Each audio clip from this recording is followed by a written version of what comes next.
Hey students, welcome to lecture number 10 of Linear Algebra 2. So last time we talked about linear independency of vectors. So let me recall what we mean by this. So here in definition 9.2 we defined what it means for vectors v1 up to vl to be linearly independent. And this meant that if I have an equation like this, so if I have a linear combination of these vectors which is 0, then they are linearly independent if the only choice for these coefficient lambdas is a choice when all lambdas are 0. So in other words, linearly independent vectors cannot be linearly combined to give the 0 vector in another way than this one here. So for example, let's make an example. Let's take v1 to be 1, 0, 1, v2 0, 2, 0, and let's say v3 is 2, 4, 2. And then we can ask, are these three vectors linearly independent? And the answer is no, because this vector here is 2 times this vector plus 2 times this vector. So in this case, I would have the equation that 2 times v1 plus 2 times v2 minus this v3 equals 0. And therefore there's a linear combination of these three vectors which gives 0, but these coefficients are not 0. So these three vectors are called linearly dependent. And then we learned that if I have a subspace U, which is given by the span, let's say, of these three vectors, v1, v2, and v3, then because they are linearly dependent, I can actually remove one of them. So for example, because this v3 here, if I put it on the other side, can be written as a linear combination of v1 and v2, this meant that this v3 is in the span of v1 and v2, and therefore the span of all these three vectors is just the same as the span of the vectors v1 and v2. And then we can ask again at this state here, can I remove one of these without changing the span? But here we see that this vector and this vector, that they are linearly independent, because there's no way that I can combine these two vectors to give 0, except when I choose the coefficients to be 0. So in this case, v1 and v2 are linearly independent, and therefore I cannot remove one of these here. So therefore what we want to define now is, if I have a subspace U, then I want to find vectors which span the space U and which are linearly independent. Because if they are linearly dependent, then I can remove one of them until I have just vectors which are linearly independent. And these vectors, or a collection of vectors which span a space and which are linearly independent, are called a basis. So this is the first definition today. So if I have a subspace which I denote by V now, then vectors in this subspace V, V1 up to VL, are so-called form a basis of V if they span the space, so V is given by the span of these vectors, and the second condition is that they are linearly independent. And in this case we also say that the set of these vectors is a basis of V. And later, so especially in the next lecture, sometimes instead of using these curly brackets, we will use these brackets to write down a basis. And the difference is that in this notation here, if I write something as a tuple, then the order of these vectors matter, but here the order doesn't matter. So if I have a set of two things, for example, the set 2, 3 is the same as a set of 3 and 2, but the tuple 2, 3 is not the same as a tuple 3, 2.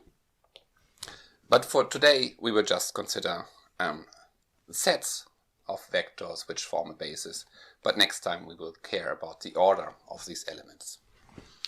Okay, but let's first do some examples for the notion of a basis, and we already seen some examples. So already here in the definition, at the beginning here in the introduction, these vectors v1 and v2, they form a basis of this subspace U because they span the subspace U, and they are also linearly independent. But these three vectors, they do not form a basis of the space U because they are linearly dependent. And so here's another example. If I'm in R2, so here I have three vectors. This is E2 and this is what we called E1. And this vector here is just E1 plus E2. And from these vectors I can choose different subsets to get a basis. So for example, if I just take the vector E1 and E2, then this would give a basis because any vector in R2 can be written as a linear combination of these two, and they are obviously linearly independent. But I could also choose E2 and the vector 1, 1, or I could also choose E1 and the vector 1, 1. But of course I could not choose all three of them because this one here is this one plus this. So these three vectors are linearly dependent, but if I just choose two of them, then they are always linearly independent. So these are three examples of a basis. So they form basis of R2. And then one example we did last time. So last time we considered the space U, which is spanned by the following three vectors. So we had 1, 1, 2, 1, minus 1, 1, and minus 1, 5, 1. So let's call them V1, V2, and V3. So in example 19, we considered these. Oh, I already wrote it down here. So, so we had these three vectors. And so now we can ask, find the basis for the space U. And we already saw last time that these three vectors are not linearly independent, so they are linearly dependent, because we saw that, so let's write this down, V1, V2, and V3 are linearly dependent, because there's a linear combination of these which gives 0, namely if I take 2 times V1 plus 3 times V2 plus V3, then this is 0. So in particular, for example, V3 is in the span of these two, because if I put this on the other side, then I can write V3 as a linear combination of V1 and V2. So V3 is in the span of V1 and V2. And then we learned that if I have something in the span of two vectors and I consider the span of all of them, then I can just remove this vector here. So this was lemma 9.1, that U, which is given by the span of all three, is in this case given by the span of just V1 and V2. But we also saw that V1 and V2 are now linearly independent, because if I try to combine them to get 0, the only choice is to multiply them by 0, and therefore we see that because they are linearly independent and they span the space U, that this set here of these two vectors, V1 and V2, that this is a basis of U.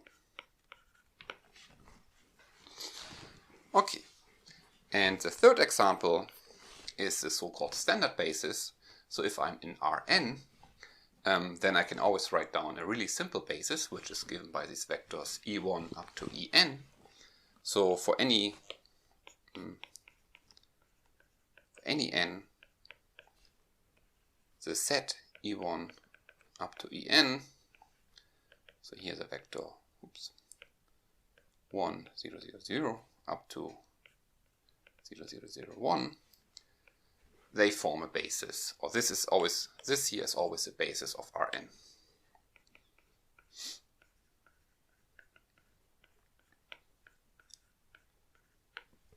Yeah, because clearly they are linearly independent, and because E1 is the only one having something in the first entry, E2 is the only one having something in the second entry. So if I take a linear combination of these, and this should be the 0 vector having zeros everywhere, then all these coefficients need to be 0. And also any vector in Rn can be written as a linear combination of these, because if I have a vector x1 up to xn, then this can be written as x1 times this vector plus x2 times e2 plus until xn times en. So therefore they span the space Rn and they are linearly independent, and therefore they are a basis. And this is called, so this here is called the standard basis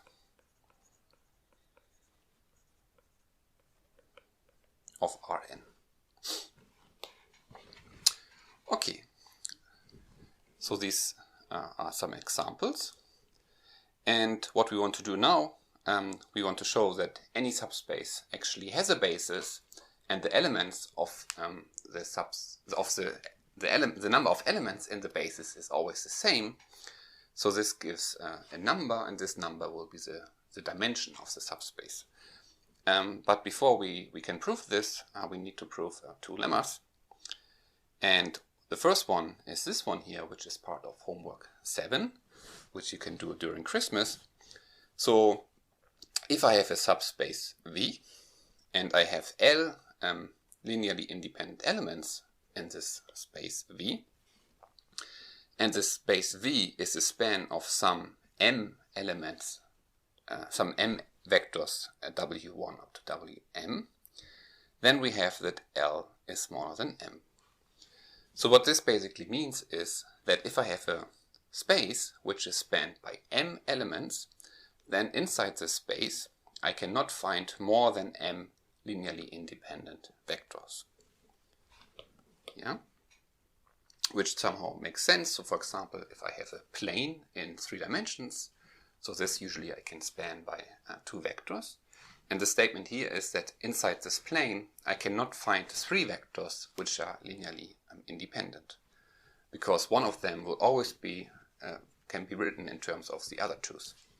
So geometrically this makes sense, and this the proof of this is homework 7, exercise 1.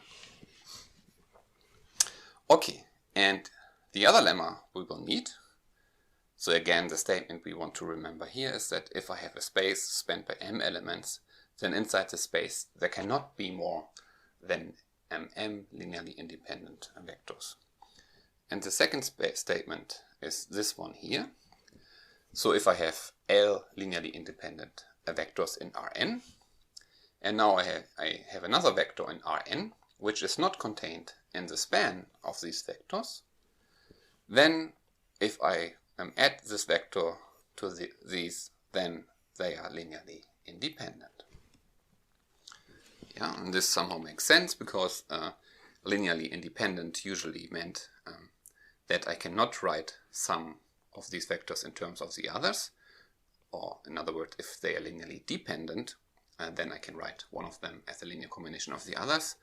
But if this vector here is not in the span, so this means it cannot be written in terms of the others, then clearly if I add W to this family here, and then they are still linearly independent. But let's prove this by using the definition of linearly independent. So let's assume that, so we want to show that these vectors here, V1 up to VL and W, are linearly independent. And every time you want to show that something is linearly independent, you start by considering a linear combination which is 0. So we start by considering this linear combination here, lambda 1 V1 up to lambda L VL plus, and now some mu times W. So here these lambdas are numbers, and this mu is also a number. So now we assume we have a linear combination which is 0, and what we want to show is that all these coefficients are 0, because then we can show that this is linearly, that they are linearly independent. And so first, let's look at this mu here. So if this is not 0, then I could put this term here on the other side and divide by mu, and then there's W equals some linear combination. So if So if mu is not 0, then we could write W as lambda 1 divided by mu v1 plus up to lambda L divided by mu. But this is a contradiction because this would mean that W is an element in the span of these vectors. But we assume that W is not in the span. So therefore, we see that this mu needs to be 0, because otherwise this condition here is not satisfied. So we can assume that here in this equation, this mu is 0. But now we just have a linear combination of these vectors v1 up to vl, which are linearly independent, but this just means that these lambdas also need to be 0. So first we get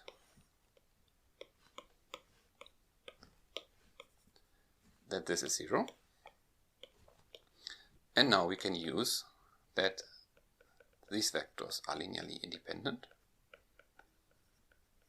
and therefore these lambdas are all 0. And therefore we saw that if we start with an equation like this, then the mu is 0 and all these lambdas are 0, and therefore all these L plus 1 vectors are linearly independent. And this is what we wanted to show.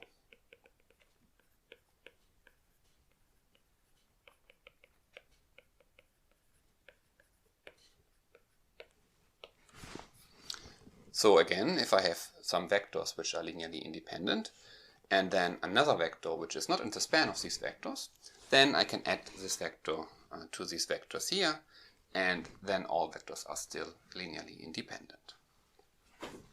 Okay, so this is the second ingredient we need now for the main theorem we want to prove today, which is this one here. And the statement is that for any subspace V, we have the following 4 statements. So the first statement is that we can always find a basis for the subspace V, which is not clear by definition, because the definition just means that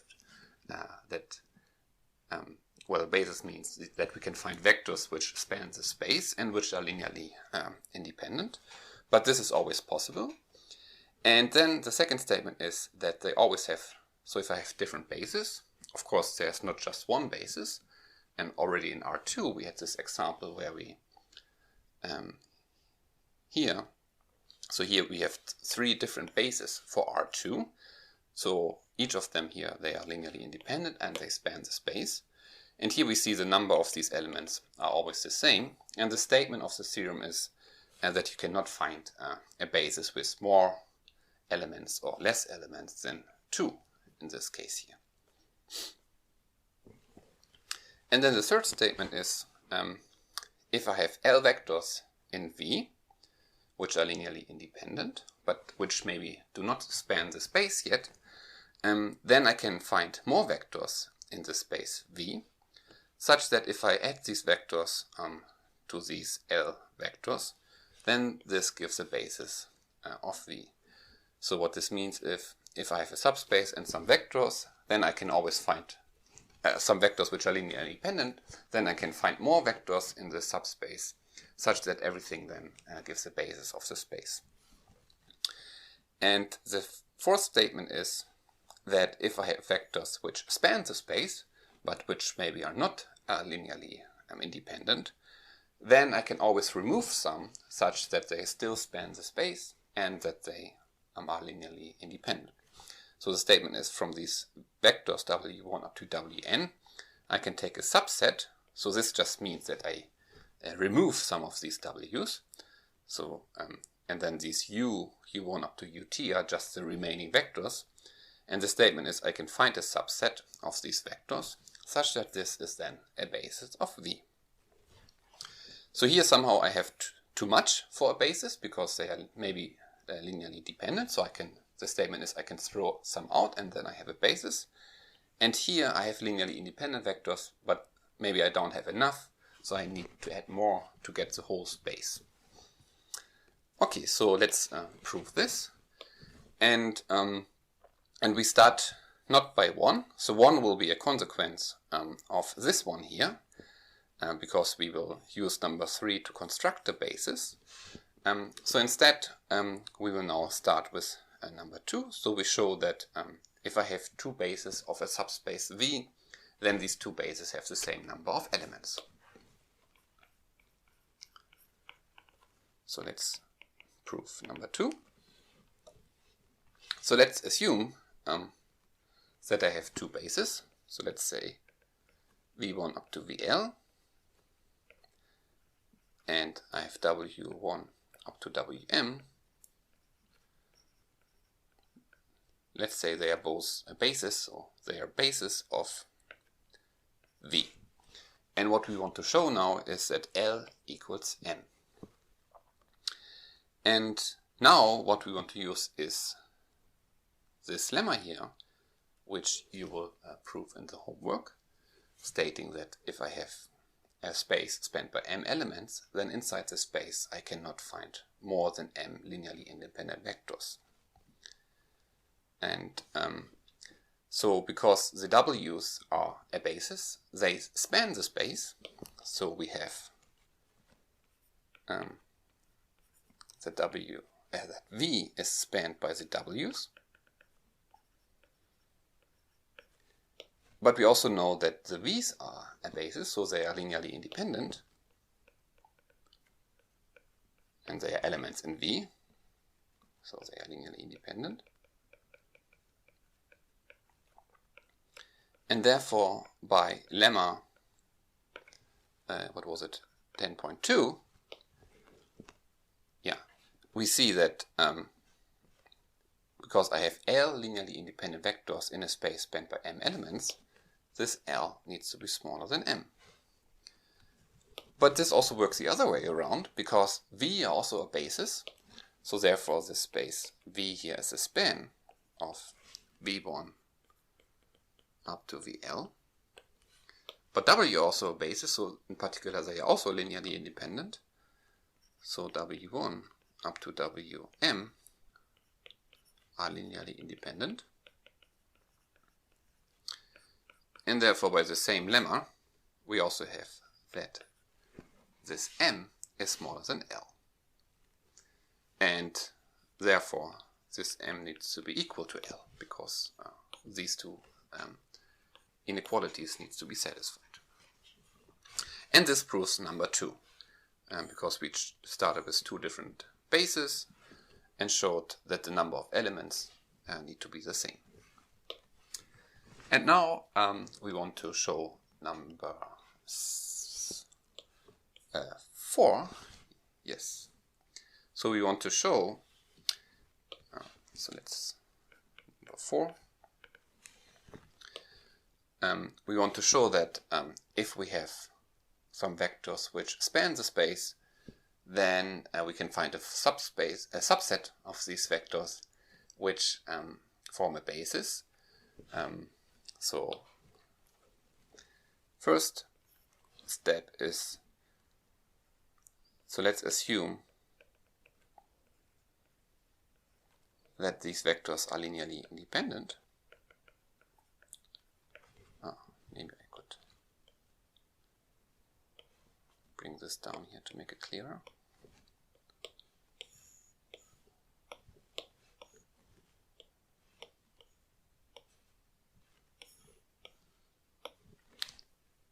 So we start with this assumption here that V is spanned by these vectors W1 up to Wm.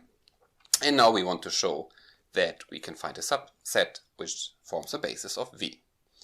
So it could be the case that these vectors are already linearly independent. Well, but then because they span the space, they are already a basis. So because in this case then I can just say that this subset U is just everything. So then I can just say U1 up to ut equals everything of these vectors. This is a basis of V. Yeah. So this, if we are here, then everything is clear. So if this is not the case, if they are linearly dependent, so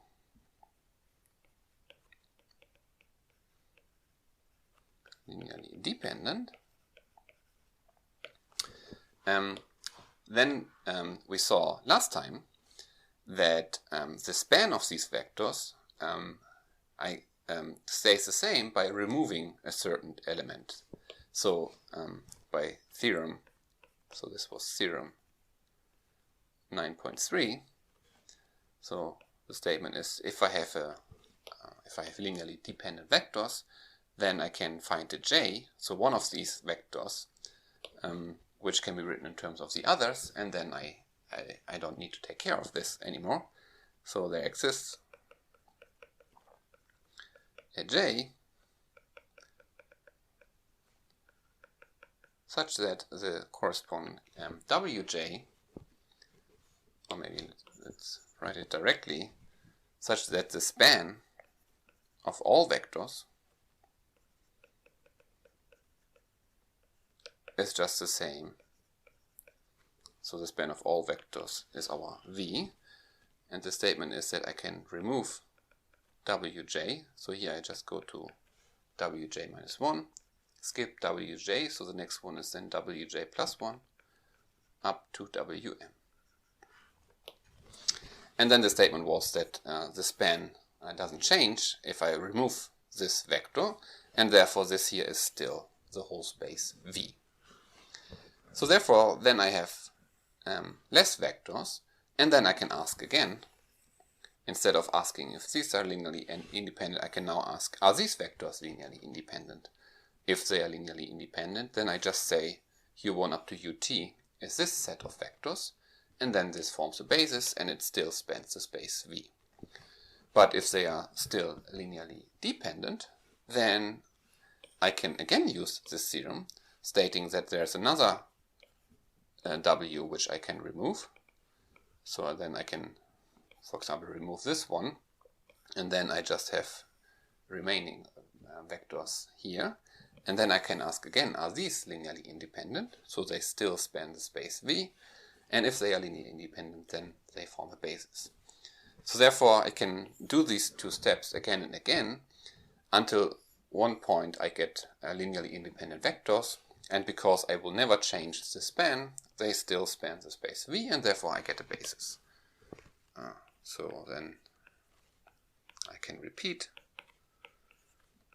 1 and 2 with these remaining vectors.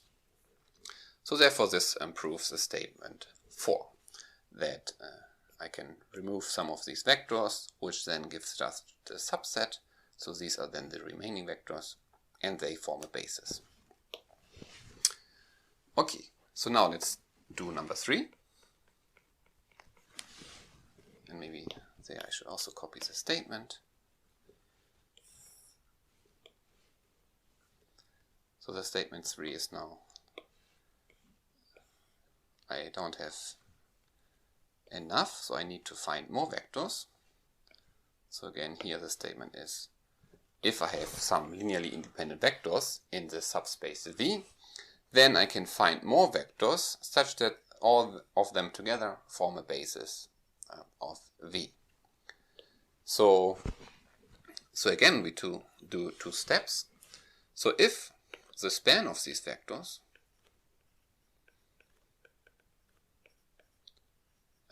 is already everything, then they are a basis. So then this here is the basis.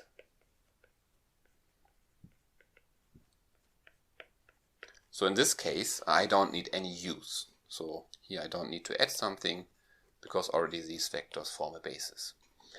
But if this is not the case,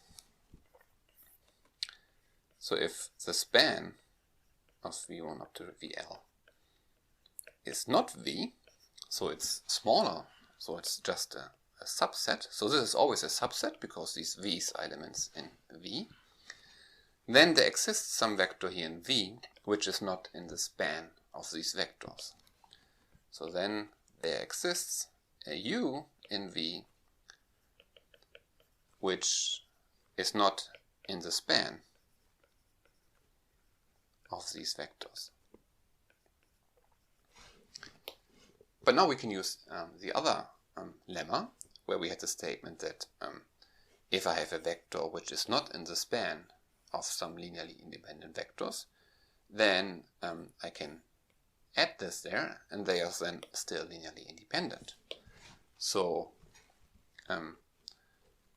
so the first u here, the ul plus 1, I can say that ul plus 1 is this u, and then so this here is then lemma 10.3.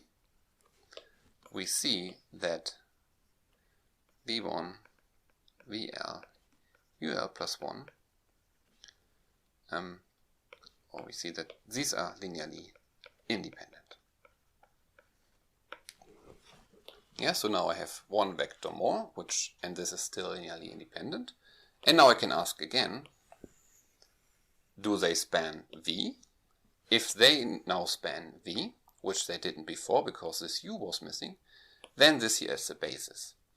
But if they are still not enough, if they do not span V, then I can find another element U, which I then will call UL plus 2, which is not in the span of these vectors. And then again by this lemma, this new UL plus 2 I can add here, and it's still linearly independent, and then I can go again to 1. So there here I can again repeat 1 and 2.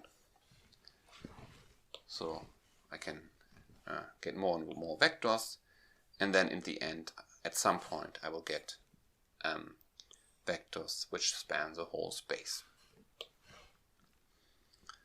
Okay, this is number 3, and now we showed number 4, number 3, and number 2, and the remaining part is number 1, that we always have a basis, but this is now just a consequence of number 3. So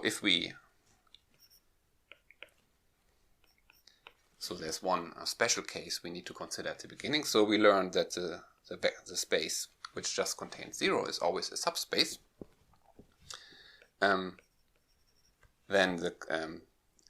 So this is now some kind of notation that the empty set without any elements is a basis. So this is convention that, so this is no theorem, this is just a convention that one says the span of the empty set is the space containing 0. So, but if this is not the case, if I have some subspace which contains a non-zero vector, then I can use number 3 here, statement 3, because then I have a vector.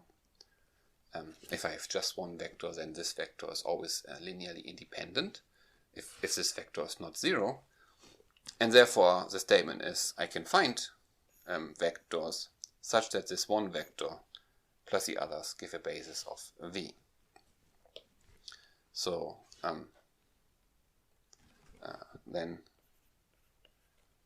otherwise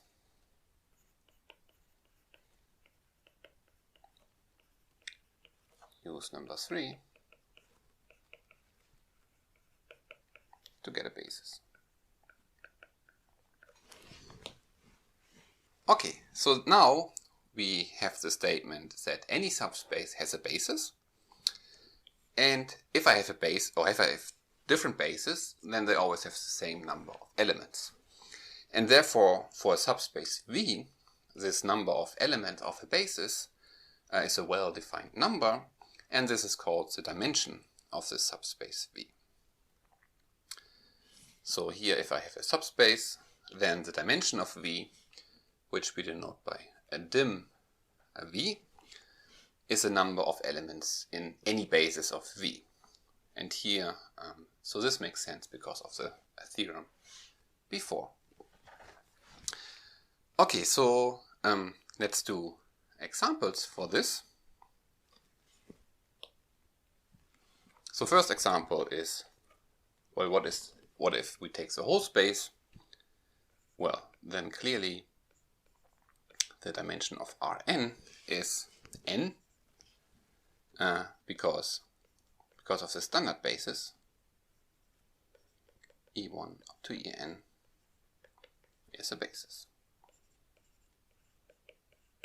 And this basis has n elements. And second example, we had this example U, which is the span of these vectors 1, 1, 2, 1, minus 1, 1, minus 1, 5, 1. Here this we call V1, V2, and V3. And we saw this here as a linear combination of these, so I can remove this, and then I get a basis. So in this case, the dimension of U is 2, because V1, V2 is a basis. Yeah, and if you would draw this is just a plane, and it makes sense that we say that this has dimension 2. Okay, and yeah, so this is this, and now some corollary coming from this theorem. So if I have a subspace which has dimension m, meaning this can be written as a span of m linearly independent vectors, and now I assume I have m vectors, so here this m, the important point is that this m is the same as this, so in an m-dimensional space I now consider m vectors. In this case the following statements are equivalent.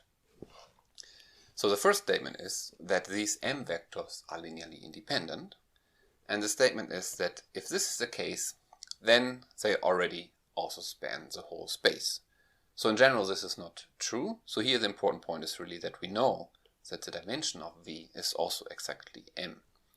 So if I'm in an m-dimensional space and I have m linearly independent vectors, then these vectors automatically span the whole space. And then the third statement, which is equivalent to these two, is that they form a basis. So clearly number 3 is just number 1 plus number 2. So what is not clear is that these two statements here, number 1 and number 2, that they are equivalent in this case. So let's prove this. So again we need to show several directions. So we need to show that number 1 implies number 2, and number 2 implies number 1, and number 3 is equivalent to number 1 and number 2. So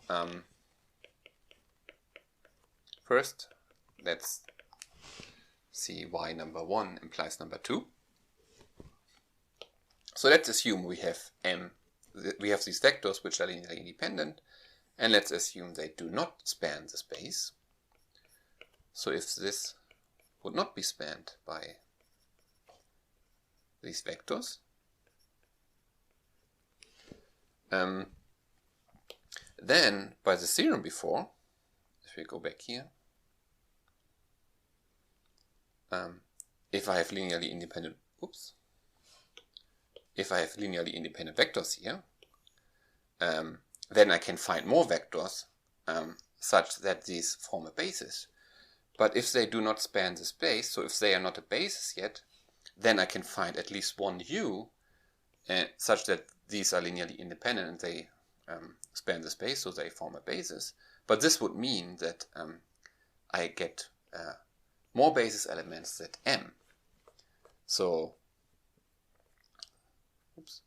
therefore in this case here, by this theorem 10.4 part 3,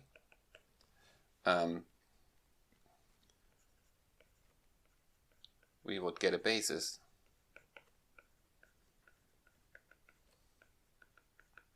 with more than m elements.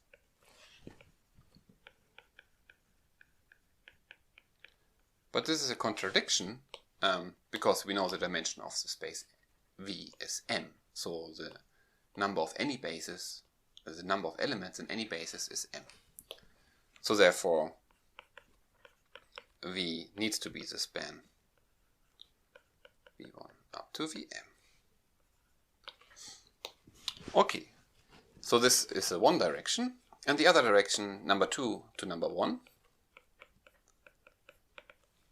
So let's assume that they span the space, and then we want to show that they are linearly independent.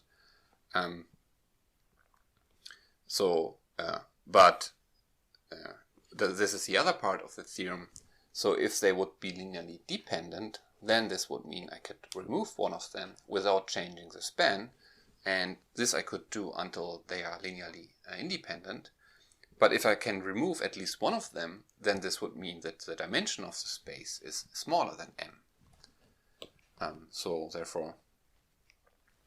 this was already in Theorem 9.3. So if these vectors,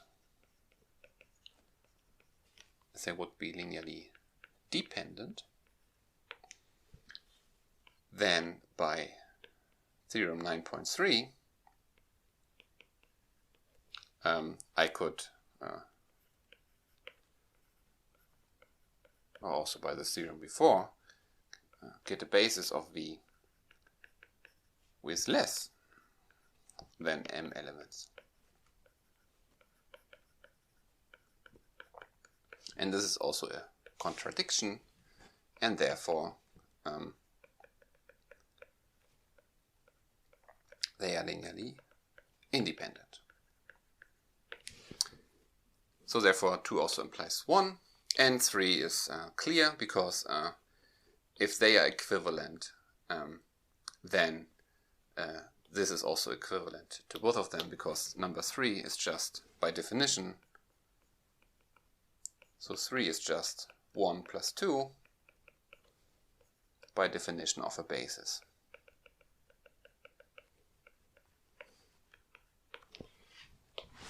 Okay, so this proves this corollary here. So if I'm in an m-dimensional space and I have m vectors and I know they are linearly independent, then I already know they span the whole space. Or also if I am in an m-dimensional space with m vectors and I know they span the space, then they also need to be linearly independent. And in both cases they are also a basis. So now let's do another example of calculating a basis of a certain subspace. And we learned if I have a linear map F, then, so let's say here I have a linear map F from R4 to R3, then the kernel of F living on this side here is a subspace, and the image of F living here is also a subspace. And since every subspace has a basis, we can ask how in general can we calculate the kernel and the basis for the kernel and image of a linear map. And this is quite simple, as we will see now, hopefully. So if I have this linear map here, defined by this, we now want to calculate the kernel and see how a basis looks like. So let's start with the kernel of this. So recall, kernel means we want to solve this equation here, f of x equals 0. So we want to consider this matrix here, where we put zeros here. So we consider this augmented matrix with zeros. But if we do these row operations, these zeros we don't really care about these zeros. So what we only want to consider is just this matrix here of f, and find the row reduced echelon form of this matrix here. So let me get this here. So we have this matrix. So this is F, the matrix of F. And we now want to do some row operations to see what are the solutions of this linear system here. And here, well, clearly I want to subtract twice the first row from the second. So the first stays the same. And here in the second I get 0, 0, minus 1, minus 1, and here it's still 1, 1. And now I can take this one here and add it to the third one, but I can also directly add it to the first one to get rid of this one here. And then in the end I can multiply it by -1 to make this just 1, 1. So in the end I should get something like this, 1 minus 2. Here now I have a 0, and here I subtract the 1, so this is 1. Here in the end I multiply it by -1, so I get this, and here I just get zeros. And this is now the row echelon form of the matrix of F. And from this matrix here, we can read off the solutions of this equation here. I mean, we can imagine that we maybe consider the augmented matrix with zeros here. And then this would be the row echelon form with zeros. And we see we have here two pivot elements. So therefore these two here, these two rows, they correspond to free variables. So the solutions in this case, so if I take an element in the kernel of F, well, by definition this is a solution of f of x equals 0. And here we now have the solutions are exactly given by the following. So let's say x is x1, x2, x3, x4. Here the second and the last column corresponds to free variables, so I can say x2 is t1 and x4 is t2 for any choice of t1 and t2.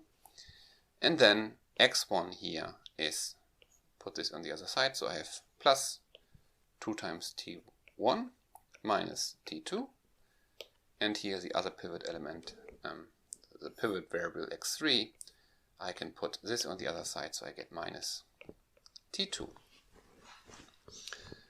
And so therefore this is equivalent of writing x as t1 times some vector plus t2 times some vector.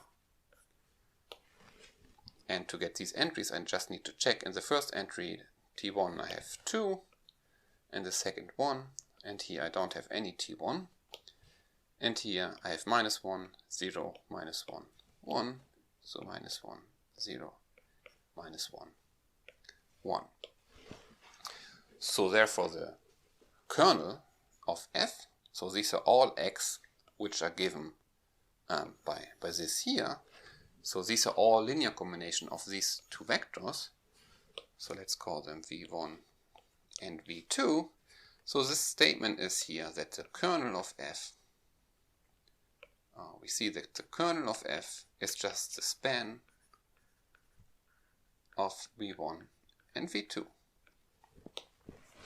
Yeah, and the goal was to find the basis of the of F, and in this case here, therefore we need to check if these two vectors are linearly independent. So now we know they span the kernel of F, because the kernel of F is given by all solutions to these equations, and all solutions of this equation is given by the linear combination of these two vectors. Therefore, we have that the kernel of F is the set of all linear combinations of these two vectors. So, so question now, v1 and v2 linearly independent. And well, what do we need to check? Well, we need to check is this linear combination here of these two vectors 0?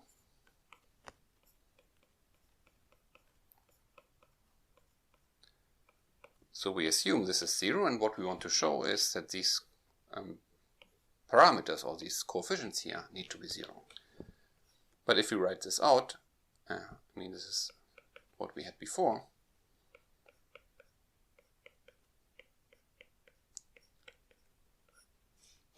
I mean the only choice for these t1 and t2 such that this is a 0 vector is when t1 and t2 are 0.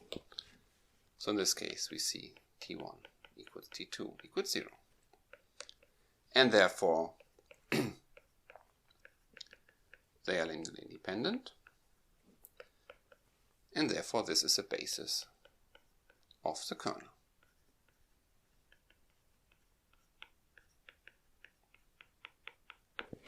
Yeah. And this will be true in general, namely if you have any linear map given by a matrix like this, then to calculate the kernel of F, you will always consider the row echelon form of F, and then you choose these three variables, T1 and T2 in this case. I mean, it could be the case that there are no free variables, then the kernel is just a zero vector, for example for linear maps which are injective. Then the kernel would be just the zero space. But if there are some free variables, then for each free variable you get a vector here, which somehow describes how these free variables appear here in the solution of this equation. And then for each free variable you get a vector, and these vectors span the space F. And one can actually check that these vectors coming from this procedure here are always linearly independent. And therefore for each free variable you always get one basis element of your kernel. And if there are no free variables, then this just means that this linear map is injective, and this therefore just means that the basis is just the empty set, and the span by the empty set is defined to be the zero space. And therefore everything makes sense, because if the map is injective, then the kernel of this map is just the zero space containing just the zero vector. Okay, and now the image. So what was the image of F? So the image of F is now a subspace here in R3, given by all possible outcomes of this linear map here. But we also learned that if we just want to write it down as a span of something, then we can just always say the image of something, the image of a linear map is always just the span of the columns of this linear map. So let me copy this here. So now the image. So the image of F is the span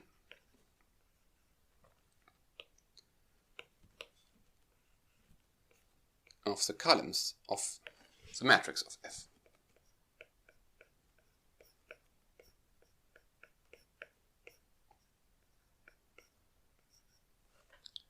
Yeah, but clearly these are not automatically linearly independent, so they do not form a basis yet of the image of F. They just span the space. But we also learned that if we have too much, like in this case, then we can remove vectors from the span without changing it until the point where the remaining vectors are linearly independent. So we want to check, are these vectors linearly independent? So let's call them U1, U2, U3 and U4. So we want to consider a linear combination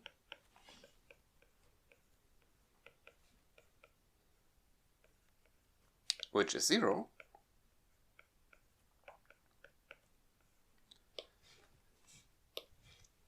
but here we see that if we do this, this is just equivalent to multiplying the matrix F with the vector which has entries lambda 1 up to lambda 4 equals 0. So this here just means, so if we have a linear combination like this, then the statement is that the corresponding vectors containing these coefficients is just an element in the kernel of F. So this vector here is in the kernel of F. But this kernel we already calculated before. So therefore we saw that this vector here is given by T1 times 2, 1, 0, 0 plus T2 minus 1, 0, minus 1, 1 for some T1 and T2 in R. Yeah? And so now, so we want to decide which of these vectors we should kick out. And for this, we want to find some of them, for example, U1 and U3, maybe, such that U2 and U4 are in the span of these two. And there's a really nice and easy way to choose the correct ones, because the statement will be that if I start with these vectors, so here if I have U1, U2, U3 and U4, then I can bring it to row echelon form, and some columns correspond to pivot elements, so here column 1 and column 3, and some correspond to free variables, here in this case column 2 and column 4. And the statement will be that we can always just choose, or we can choose the columns here at the beginning which correspond to the positions of the pivot elements in the row echelon form. And this we will now see in a second, because here what we can do now, so we saw the choice of these lambdas here, this equals 0, means the lambdas are given by this here. So for example, I can say the first free variable I set 1 and the second free variable I set 0. Then I see that, so I just take this vector here, so I just consider 2 times U1 plus U2 equals 0. So from this we can deduce that U1, U2 is just minus 2 times U1. So in particular it's in the span of U1 and U3. Yeah, so but this we can already see here. If I consider just the first free variable, which somehow correspond to this thing here, then this appears just in the column here. So if I set the variable t1 here to 1 and the other one to 0, then I can see that the corresponding vector here can be written as a linear combination of this vector. So this we see here. But also I can take t1 to be 0 and t2 to be 1. And then then I will just get the vectors here. So I get minus u1 minus u3 plus u4 equals 0. So in particular u4 equals u1 plus u3. So this is also in the span of u1 and u3. Yeah, so the span of all of them, u1, u2, and u3, and u4, is the same as just the span. So this image of F is just the span of u1 and u3. And in general, if you think about this, if I have this description of the kernel, where I have, in this case, I have two free variables. If I set every free variable to 0 except for 1, then this will always give me a linear combination of this one vector which corresponds to the column of this free variable in terms of the columns which correspond to pivot elements. Because here, this we see here that for the second free variable there's no entry here because u2 corresponds to the first free variable, and here we don't have an entry here, because for the first free variable we don't have an entry in the for this second free variable. And now we have that the image of f is now the span of the columns which corresponds to the position of the pivot elements. And the question is, of course, now, are these two vectors linearly independent? And this is clear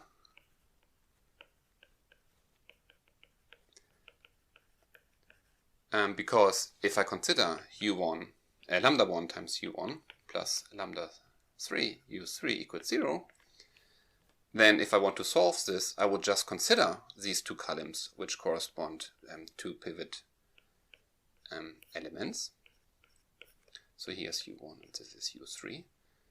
But using the same calculation as before, we will see, because they correspond to the pivot elements, this can just be, so this is the Row Echelon form, and therefore lambda 1 and lambda 3 are 0. Yeah? So maybe at the beginning this is a little bit confusing, but the important thing is that you understand the recipe, and maybe at some point it will also become clear for you why this works. So again, the statement is, if I have a matrix like this, then to calculate the kernel of this, I just try to solve this linear equation here. So I bring the matrix on Row Echelon form. Then there are some positions of free variables, and for each free variable I will get a vector like this here. So I have two free variables in this example, so I get two vectors, and the statement is these two vectors span the kernel, and they are always linearly independent. For the image, I get this span of the image by taking all columns, but in most cases they will not be linearly independent. But the statement is, if I just choose the columns which corresponds to the pivot elements, so in this case here I had column 1 and column 3 corresponding to pivot elements, so I can just take the first and the third column here of this matrix, and they are a basis of the image of f. Because the other columns here corresponding to the free variables, they can always be written as a linear combination of the pivot columns by choosing in this expression here the corresponding free variable to be 1 and the other to be 0. Yeah, so the general calculation of a basis for kernel of f and image of f for a linear map from Rn to Rm given by a matrix A is as follows. So I consider the row reduced echelon form of this matrix A,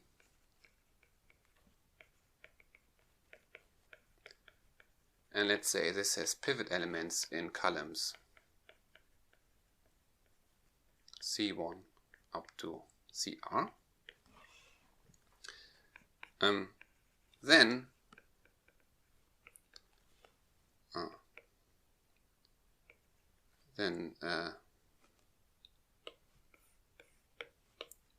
the columns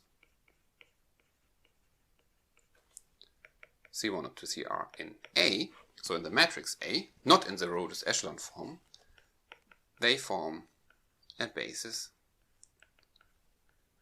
of the image of f.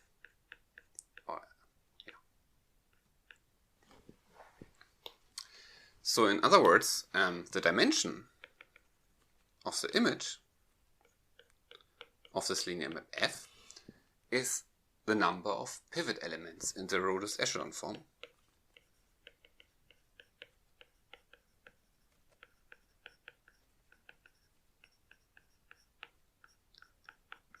But this thing also has a name, because this is exactly the rank of f. So the dimension of the image of a linear map f is exactly the rank of f. And now the kernel. So So these vectors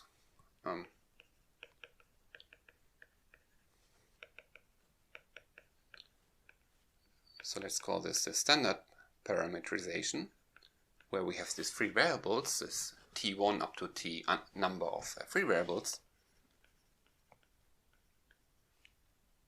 Parameterization.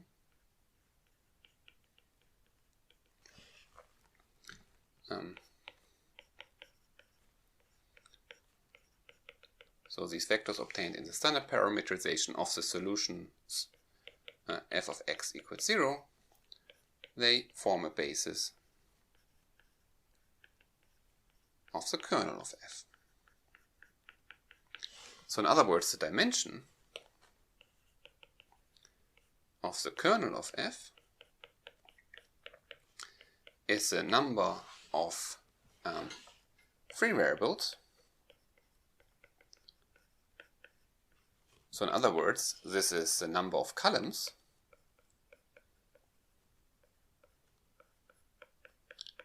minus the number of pivot elements. So in this case, minus the number, minus the rank of f. Yeah? So in this case here, this matrix will be a n times m matrix, and the statement is the dimension of the image is rank, and the dimension of the kernel is n minus the rank.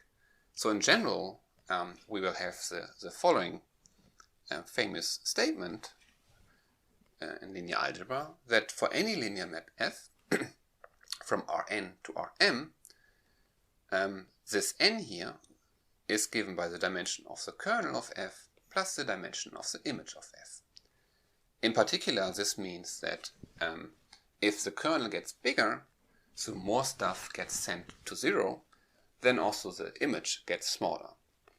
And the extreme case is, for example, let's say m equals n, then the statement is that, let's say the dimension of the kernel is 0, then the dimension of f is n, and if n equals m, then this just means that this is everything. So that we get back the statement that if f is injective, which means the dimension of the kernel is 0, and n equals m, then we learn then this is automatically surjective. And this theorem here now is just exactly a consequence of what we discussed here. So the proof, n is the number of columns of f, the dimension of the kernel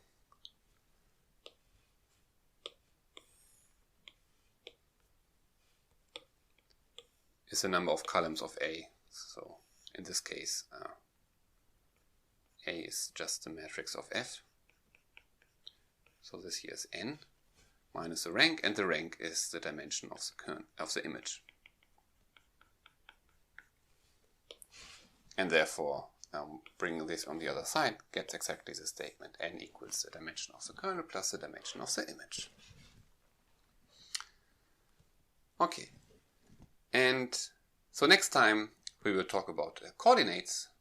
So we will see that having a subspace, and then we choose a basis.